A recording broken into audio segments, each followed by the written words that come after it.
అందరికీ మీ ఉషా టీచర్ నమస్కరించి mega parent మీటింగ్కి తల్లిదండ్రులని, గ్రామ పెద్దల్ని, అధికారులని సాదరంగా ఆహ్వానిస్తున్నాం. టీఆర్ కాలనీ ప్రధాన ఉపాధ్యాయురాలుగా మీ అందరికీ ఇదేనా ఆహ్వానం. అయితే ఈ మెగా పేరెంట్ మీటింగ్ యొక్క ఉద్దేశం ఏంటో మనం ఒక్కసారిగా చెప్పుకుందాం. అసలు దేశ భవిష్యత్ అనేది తరగతి గదిలో నిర్మించబడుతుంది. అలాంటి భవిష్యత్తు మన తరగతి గదిలో నిర్మించబడుతున్నప్పుడు ఆ తరగతి గదిలో ఏం జరుగుతుందో తెలుసుకునే బాధ్యత తల్లిదండ్రులుగా మీకుంది. ఆ తరగతి గదిని ఏ విధంగా రూపుదిద్దుకోవడంలో ప్రభుత్వం ఏ విధంగా బాధ్యత వహిస్తుందో తెలుసుకునే బృహత్తరమైన బాధ్యత మీ భుజస్కంధాల మీద ఉంది. అందుకనే ఈ మెగా పేరెంట్ మీటింగ్. సరే, విషయానికి వద్దాం. ఇక మన పాఠశాల అంటే బొబ్బిలి టీఆర్ కాలనీ పాఠశాలలో ఏం జరుగుతుందో తల్లిదండ్రులుగా మీకు తెలియాల్సిన ఆవశ్యకత చాలా ఉంది. టీచర్ మరి రేపు వచ్చినప్పుడు మేము ఎలాగో వస్తాం కదా, మీరు చెప్తారు కదా అంటే కొన్ని రోజువారీ కార్యక్రమాలు ఉంటాయి. అవన్నీ మీ ముందు ప్రజెంట్ చేయలేను. ఇలాంటి ఒక వీడియో తయారు చేసి మీకు ప్రజెంట్ చేస్తే రోజువారీ కార్యక్రమాలు చాలా కార్యక్రమాలు కూడా ప్రజెంట్ చేస్తే మీకు తెలుస్తుంది అన్నమాట. అందుకే ఈ చిన్న ప్రయత్నం. సరే, అయితే ముందుగా ఇటువంటి వేదికని ఒకటి ఇంత అట్టహాసంగా ఇంత చక్కగా చేయించడానికి మనకు ఒక అవకాశం ఇచ్చిన ముందు ప్రభుత్వానికి మన ధన్యవాదాలు. సరే, ఇంకా విషయానికి వద్దాం. మేము జూన్లో జాయిన్ అయ్యాం. జూన్లో జాయిన్ అయినప్పుడు ఒక పేరెంట్ మీటింగ్ జరిగింది. అప్పుడు కూడా మీ పిల్లలు ఏ స్థాయిలో ఉన్నారో నేను ప్రజెంట్ చేశాను. మీకు గుర్తే ఉండొచ్చు. ఇంకా తర్వాత ఇప్పుడు ఏ స్థాయిలో ఉన్నారు అనేది కూడా మీకు నేను చూపించే బృహత్తరమైన బాధ్యత అనేది నాకుంది. ఎందుకంటే మీ పిల్లలు కాదు, ఇప్పుడు నాకు అప్పచెప్పారు కాబట్టి వారు నా పిల్లలు ప్రతి రంగంలోనే ముందుండాలి. నా పిల్లల అభివృద్ధి నేను చూడాలి. అందుకనే నా పిల్లలు అని నేను సంబోధించాల్సి వస్తుంది. ఈ ప్రయాణంలోని ఈ కొన్ని నెలల ప్రయాణంలోని నేను వచ్చేసరికల్లా పిల్లలు ప్రారంభ స్థాయిలో చాలామంది పిల్లలు ఉన్నారు. వాళ్ళందరికీ కూడా ఇప్పుడు నేను పదాల స్థాయి పారాగ్రాఫ్లు చదివించడం వరకు కూడా తీసుకురాగలిగాం, మా సాటి ఉపాధ్యాయులు నేను కలిపి. సో దానికి కూడా మేము ఒక రకమైన ప్లాన్ వేసుకొని ఆ ప్లాన్ ప్రకారం కూడా మేము ఫాలో అయ్యాం. ఇంకా అదే విధంగానే ఇప్పుడు చూడండి, మీకు ఫర్దర్గా కొన్ని వీడియోస్ కూడా మీ పిల్లలు చేసిన వీడియోసే మీకు నేను చూపిస్తాను. ముందు తెలుగులో మేము ఏం చేసాం, ఎటువంటి స్టెప్స్ తీసుకున్నాం అనేది మీకు ఇప్పుడు చెప్తాను. తెలుగు ముఖ్యంగా మాతృభాష, ఉచ్చారణ సవ్యంగా ఉండాలి. ఉచ్చారణ దోషాలు లేకుండా చక్కగా పలకడం కోసం మేము శ్లోకాలు, పద్యాలు కూడా నేర్పిస్తున్నాం కూడా.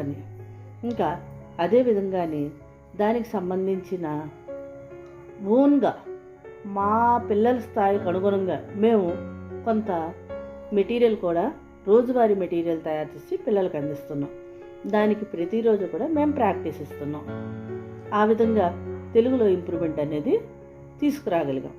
ఇంకా ఇంగ్లీష్ అంటారా, ఇంగ్లీష్ కూడా మేమేం చేసామంటే రైమ్స్ చెప్పించడం, conversations, what is this is book, అలాంటి చిన్న చిన్న కాన్వర్జేషన్స్తోని వాళ్ళ యొక్క సెల్ఫ్ కాన్ఫిడెన్స్ అనేది డెవలప్ చేసాం. ఇప్పుడు పిల్లలు ఇంగ్లీష్ పదాలు, చిన్న చిన్న పదాలు ప్రాక్టీస్ ఇవ్వడం, డిక్టేషన్ చెప్పడం, ఈ విధంగా తీసుకుని వచ్చి ఇంగ్లీష్ యొక్క ఇంపార్టెన్స్ అనేది పిల్లలకు తెలియజేసాం. చాలామంది పిల్లలు ఇప్పుడు ఇంగ్లీష్ పాఠాలు కూడా చక్కగా చదవగలుగుతున్నారు. వాటికి సంబంధించిన వీడియోస్ కూడా నేను మీకు ప్రొడ్యూస్ చేస్తాను. రైమ్స్ కూడా చాలా చక్కగా పాడగలుగుతున్నారు. ఇంకా అదేవిధంగా మ్యాథ్స్ అనేసరికి పిల్లలందరికీ ఒక రకమైన భయం అనేది ఉంటుంది. అటువంటి భయాన్ని పోగొట్టుకోవడానికి మేము మ్యాథ్స్ ట్రిక్స్ అనేది చెప్తున్నాం. అంటే ఎక్కాలో అంటే 2 ఒక్కల 2, 2 4 అని చెప్పేసి అలా బట్టి పట్టడం కాదు. మ్యాథ్స్ అంటే లాజికల్ థింకింగ్, బై హార్ట్ కాదు అనే కాన్సెప్ట్ని మేము సక్సెస్ఫుల్గా పిల్లల మైండ్లోకి ఎక్కించగలిగాం. ఈ విధంగా మ్యాథ్స్. ఇంకా సైన్స్ అంటారా, సైన్స్ అంటే అది ఒక రకమైన తెలియకుండానే నేర్చుకునే సబ్జెక్ట్. సైంటిఫిక్ యాటిట్యూడ్ అనేది ఆటోమేటిక్గా పిల్లల్లోని శాస్త్రీయ దృక్పథం డెవలప్ చేయాలి. అంటే చాలా స్కిల్స్ అనేది టీచర్ అనేది వాడాలి. ఆ విధంగా సైన్స్ని ఏంటంటే వాళ్ళకి తెలియకుండానే వాళ్ళ యొక్క నాలెడ్జ్ని బేస్ చేసుకుంటూ ఎడిషనల్ నాలెడ్జ్ ఇస్తూ ప్రతిదీ కూడా ప్రయోగాత్మకంగానే మేము పిల్లలకు అందిస్తున్నాం. ఈ విధంగా 4 సబ్జెక్టులు కూడా మేము చక్కగా బోధిస్తున్నాం. ఇంకా మిగతా వాళ్ళు బయట వాళ్ళు ఎవరైనా పేరెంట్స్ ఉన్నా కూడా ఏ సబ్జెక్టులను పలానా సబ్జెక్టులను మా పిల్లలు వెనుకబడి ఉన్నారు అని అంటే 40 రోజుల్లో ఆ పిల్లలు ఆ సబ్జెక్టులోని ఇంప్రూవ్మెంట్ కనిపించడానికి 40 డేస్ ఛాలెంజ్ కూడా మా స్కూల్లోని మేమందరమే మా టీచర్స్ మేము ఎమ్మెల్యే గారు బేబీ నాయన్ గారి చేత పోస్టర్ రిలీజ్ కూడా చేయించాం. ఎప్పుడు కూడా చెప్తున్నాను, 40 డేస్ ఛాలెంజ్ ఎప్పుడు కూడా మా స్కూల్లో రన్ అవుతూనే ఉంటాయి. చెప్పాలంటే జాయ్ఫుల్ లెర్నింగ్ ఫెస్ట్ అన్నమాట. Everyday pest, joyful learning pest మా స్కూల్లో కంటిన్యూ అవుతుంది. ఈ విధంగా మా స్కూల్లోని ఇలాంటి ఇన్నోవేటివ్గా టీచింగ్ అనేది జరుగుతుంది. మరి టీచింగ్ అయినా నెక్స్ట్ వాట్ అని మీరు నన్ను అడగచ్చు.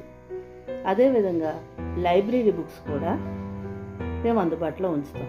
పిల్లలందరూ చదవలేరని చెప్పేసి లంచ్ అవర్లో ఒక లైబ్రరీ బుక్ తీసుకొని పిల్లలు అన్నం తింటున్నప్పుడు ఒక కథ మేము చదివి వినిపిస్తూ ఉంటాం. దాంట్లో మారల్ వాల్యూస్ కూడా వాళ్ళకి చెప్తూ ఉంటాం. ఈ విధంగా చెప్పడం వల్ల ఏమవుతుంది అని అంటే పిల్లలు ఒక్క మెతుకు అన్నం కూడా బయటపడేరు. చిన్నప్పుడు పిల్లలకి చందమామ కథలు చెప్పేటట్టు మాట చక్కగా అన్నం అంతా తినేస్తుంటారు. ఇంకా అన్నం కోసం వస్తే ఎండిఎం మీరు ఎనీ టైం మా స్కూల్కి రండి, టేస్ట్ చేయండి. మేము కూడా నేను ముందు టేస్ట్ చేసే పిల్లలకి సర్వ్ చేయిస్తాను. నేను టేస్ట్ చేయకుండా ఎప్పుడూ కూడా పిల్లలకు పెట్టము. ఒకవేళ టేస్ట్ బాగోకపోతే ఇంకోసారి వండిస్తాను తప్పితే ఎట్టి పరిస్థితుల్లోని ఎండిఎం విషయంలో మా స్కూల్లో కాంప్రమైజింగ్ ఉండదు. మీ పేరెంట్స్గా మీరు ఏ టైంలో వచ్చినా సడన్గా రండి, సడన్గా వచ్చి టేస్ట్ చూడండి, అప్పుడు మాకు రిజల్ట్ ఇవ్వండి. ఈ విషయంలో కూడా మా స్కూల్ స్టాఫ్ మా ఎండిఎం వాళ్ళు ఛాలెంజింగ్గానే ఉంటాం. ఇంకా పిల్లలు ఇంకా ప్రేయర్ విషయంకి వస్తే ప్రేయర్ కూడా ఒక సిస్టమేటిక్ ప్రాసెస్లోనే జరుగుతుంది. ఆ ప్రేయర్లోనే ఒక కొత్త న్యూ వర్డ్, ఇంగ్లీష్ వర్డ్ నేర్చుకుంటారు, పద్యాలు చెప్తారు, శ్లోకాలు చెప్తారు. ఈ విధంగా ప్రతిదీ కూడా ఒక సిస్టమేటిక్గానే ప్రేయర్ కూడా చేస్తాం. ఇంకా మధ్యాహ్నం భోజనం సమయంలో కూడా దేవుడిని సృష్టిస్తూ ఆ తర్వాతే భోజనం అనేది తింటారంటే భోజనం అనేది దేవుడి ప్రసాదం అని పిల్లలు ఫీల్ అవ్వాలి. వేస్ట్ చేయడానికి ఇష్టపడకూడదు. కాబట్టి ఆ విధమైన అట్మాస్ఫియర్ అనేది మా స్కూల్లో మేము క్రియేట్ చేస్తున్నాం. ఇంకా అదేవిధంగా నో బ్యాగ్ డే అంటే ఏంటి? బ్యాగ్ లేకుండా ఊరుకోవడం అని అంటారా? కాదు. బ్యాగ్ లేకుండా వాళ్ళు స్వతసిద్ధంగా చాలా విషయాలు నేర్చుకోవడం. ఒక బొమ్మలు గీయడం, లేకపోతే బొమ్మలు తయారు చేయడం, గార్డెన్ వర్క్, ఇంకా అదేవిధంగా కథలు చెప్పడం, ఈ విధంగా మాట ఇలాంటివి పిల్లలు చాలా విషయాలు వాళ్ళలో ఉన్న అంతర్గత విషయాల్ని బయటకు తీసేది నో బ్యాగ్ డే.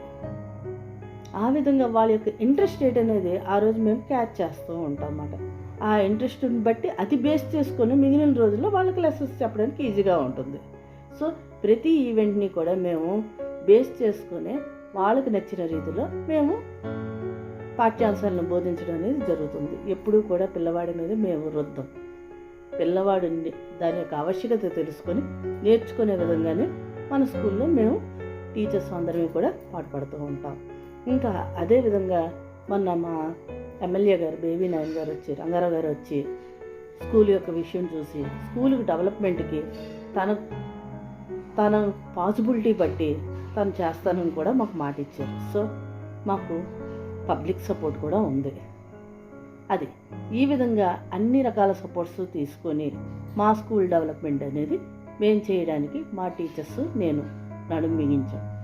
ఇంకా చివరిగా వస్తే ఇంత బాగున్న మన గవర్నమెంట్ స్కూల్ పిల్లలతోని ఏ శ్లోకాల్లో కానీ మ్యాథ్స్ ట్రిక్స్లో కానీ ఏ కాన్వెంట్ పిల్లలైనా పోటీ పడతారంటే నేను ఛాలెంజ్ చేస్తున్నాను. రావచ్చు, పోటీ పడవచ్చు. అప్పుడు పోటీతత్వం అనేది మా పిల్లల్లోనే పెరుగుతుంది. ఏమో మా పిల్లలు కొంచెం బ్యాక్వర్డ్లో ఉన్నారనుకుంటే వాళ్ళని చూసి పోటీ పడి వీళ్ళు కొంచెం ఇదవ్వచ్చు. అదేవిధంగా ఆ పిల్లలు బ్యాక్వర్డ్లో ఉన్నారనుకోండి, మా యొక్క పిల్లల యొక్క టాలెంట్ చూసి మా స్కూల్లో చేరచ్చు. సో ఏదైనా మంచిదే మాకు. మా పిల్లలు ఓడినా గెలవడానికి ట్రై చేస్తారు, ఆ పిల్లలు గెలిచిన ఆ పిల్లలు వచ్చి మా స్కూల్లో జాయిన్ అవుతారు.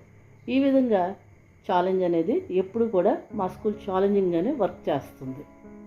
ఇంకా అదేవిధంగా వస్తే మనకి మారల్ వాల్యూస్ అనేవి పిల్లల్లోని లోపిస్తున్నాయి. సో దానికి మా స్కూల్లో పెద్దపీట వేసాం. ప్రతి పిల్లవాడి యొక్క ఫ్యామిలీ బ్యాక్గ్రౌండ్ని మేము క్షుణ్ణంగా పరిశీలిస్తాం. ఆ ఫ్యామిలీ బ్యాక్గ్రౌండ్ బట్టి వాడి యొక్క సైకలాజికల్ స్టేటస్ని ఆధారంగా చేసుకొని వాళ్ళ మారల్ వాల్యూస్ డెవలప్ చేస్తూ ఉంటుంటాం అన్నమాట. ఇంకా చెప్పాలి అంటే మేము వాళ్ళకి పేరెంటల్ కేర్ అనేది మా స్కూల్లో ఉంటుంది. పిల్లలు ఒక్కరోజు కూడా స్కూల్ మానేయడానికి ఇష్టపడరు. మీకు తెలుసు కదా, మీ పిల్లలు జ్వరం వచ్చినా ఏమొచ్చినా మేము స్కూల్కి వెళ్ళిపోతామనే వచ్చేస్తున్నారు. సో అంత కేరింగ్ కానీ మా నుంచి లేకపోతే పిల్లలు రాలేరు కదండి. ఒకసారి ఆలోచించండి. ఈ పేరెంటల్ కేర్ ఒక గురుతర బాధ్యత. ఈ విధంగా అన్ని బాధ్యతలు నేను మా సహోపాధ్యాయులు కూడా తీసుకుంటున్నాం. సో ఇన్ని విషయాలు నేను మీకు చెప్పాక మీరు అర్జెంటుగా ఏం చేయాలి? వేలుకు వేలు వెచ్చించి ప్రైవేట్ కాన్వెంట్లలో చేర్చే కన్నా గవర్నమెంట్ ఇచ్చిన పథకాలని ఎంజాయ్ చేస్తూ ఒక విలువలతో కూడిన విద్య అందిస్తున్న ప్రభుత్వ పాఠశాలలో చేర్పించాలని పేరెంట్స్గా మీరే చెప్పాలి. నేను చెప్తే బాగోదు, నా కోసం నా పిల్లల కోసం నేను గొప్ప చెప్తే బాగోదు. ప్రతిఫలాలు మీరు అందుకుంటున్నారు కాబట్టి మీరే మిగతా వారికి చెప్పి మన స్కూల్ యొక్క స్థాయిని పెంచి మన స్కూల్ని బలోపేతం చేయాలి. కాబట్టి మీ పిల్లలు ముందు ఎలా ఉన్నారు, ఇప్పుడు ఎలా ఉన్నారు, వాళ్ళ యొక్క బిహేవియర్లో చేంజ్ ఏంటి వచ్చింది అనేది కూడా మీకే తెలుస్తుంది. కాబట్టి ఇవన్నీ కూడా మీ చుట్టుపక్కల ఉన్న వాళ్ళకి చెప్పండి. కావాలంటే ఏ టైంలో అయినా పోనీ ఆడపిల్లల్ని ఒక వారం రోజులు మన స్కూల్కి పంపించమనండి, జాయిన్ చేయొద్దు. ఒక వారం రోజులు పంపించమనండి, దాంట్లో చేంజెస్ కనిపెట్టమనండి, అప్పుడే మన స్కూల్లో జాయిన్ చేయమనండి. 1 వీక్ ఫ్రీగా రమ్మనండి, మేము చెప్తాం. అప్పుడు వాళ్ళలో ఉన్న చేంజెస్ని చూసి వాళ్ళు సాటిస్ఫై అయితేనే మన స్కూల్లో అడ్మిట్ చేయమనండి. దీనికి కూడా మేము రెడీగానే ఉన్నాం. కాబట్టి ఈ విధంగా మీరేం చేస్తారంటే అందరికీ కూడా మన స్కూల్ యొక్క గొప్పదనం కోసం మీరు చెప్పాల్సిన బాధ్యత ఇక మీ మీద ఉంది. మీ పిల్లల బాధ్యత మాది, మా స్కూల్ బాధ్యత మీది. ఇది బాగుంది కదా? అది ఈ విధంగా మనం అందరం కలిసికట్టుగా వెళ్తే ప్రభుత్వ పాఠశాలను మనం బలోపేతం చేయగలం. ప్రభుత్వం అయితే అన్ని సదుపాయాలు కల్పించగలదే కానీ ప్రభుత్వ పాఠశాలను బలోపేతం చేయడం అనేది టీచర్స్గా మాది, తల్లిదండ్రులుగా మీది, గ్రామ పెద్దలుగా మీది. మనమందరం కలిసి చేస్తేనే మన ప్రభుత్వ పాఠశాలలు బలోపేతం చేయగలం. ఎందుకు కాన్వెంట్స్కి వెళ్ళిపోతున్నారు, వై అనేది మనం ఆలోచిస్తే ఆ గ్యాప్ని మనం ఫిల్ చేస్తూ మన పాఠశాలను మనం బలోపేతం చేయవచ్చు. మనమందరం ఎక్కడ చదువుకున్నామండి? గవర్నమెంట్ స్కూల్స్లోనే చదువుకున్నాం. మనం బాగుపడలేదా? మనం మంచి విలువలతో కూడుకొని మన జీవనశైలిని సాగించడం లేదా? అది ఒక్కసారి అది ఆలోచించండి. వచ్చిన డబ్బులన్నీ కూడా పిల్లల పేరున వేయండి. పిల్లల భవిష్యత్తు కోసం దాన్ని దాచిపెట్టండి. అప్పుడు మీకు ఫర్దర్గా ఏమైనా వాళ్ళ కోసం పెట్టాల్సిన అవసరం వస్తే వెనుకంజ వేయకుండా అది ఉంటుంది. పిల్లల భవిష్యత్తుకు పెట్టుబడి అమ్మఒడి. అది అలాగా మీరు ఈ తల్లికి వందనం అనేది ఈ విధంగానే పిల్లల భవిష్యత్తు కోసం ఒక నిధి కింద మీరు దాయండి. అది ఇంకా అంతే తప్పితే ఈ డబ్బులు పట్టుకొని వెళ్ళి ప్రైవేట్ కాన్వెంట్స్లో పెట్టేసి తర్వాత వాడు అవసరమైనప్పుడు మళ్ళీని పిల్లల్ని మధ్యలోనే ఆపేసి ఇలాంటి పని చేయొద్దు. ప్రతి పైసా కూడా ప్రభుత్వం ఇచ్చే ప్రతి పైసా పిల్లల యొక్క భవిష్యత్తుకి పెట్టుబడి. ఆ విధంగా దాయండి. ఇంకా ఈ విధంగా మా పాఠశాలలో చాలా కార్యక్రమాలు జరుగుతున్నాయి. ఏ టైంలో అయినా మీరు రండి, చూడండి. మళ్ళీ పేరెంట్ మీటింగ్కి మీ పిల్లల్లోని యొక్క మార్పుని కలుగజేస్తామని చెప్పేసి మేమందరం కూడా మీకు మాటిస్తున్నాం. ఇట్లు మీ ఉషా టీచర్. మిగతా పిల్లల యొక్క కార్యక్రమాలు, లెసన్స్, రోజువారీ కార్యక్రమాలు అన్నీ కూడా మీకు ఈ కంటిన్యూ వీడియోలో నేను చూపిస్తాను. Thank you.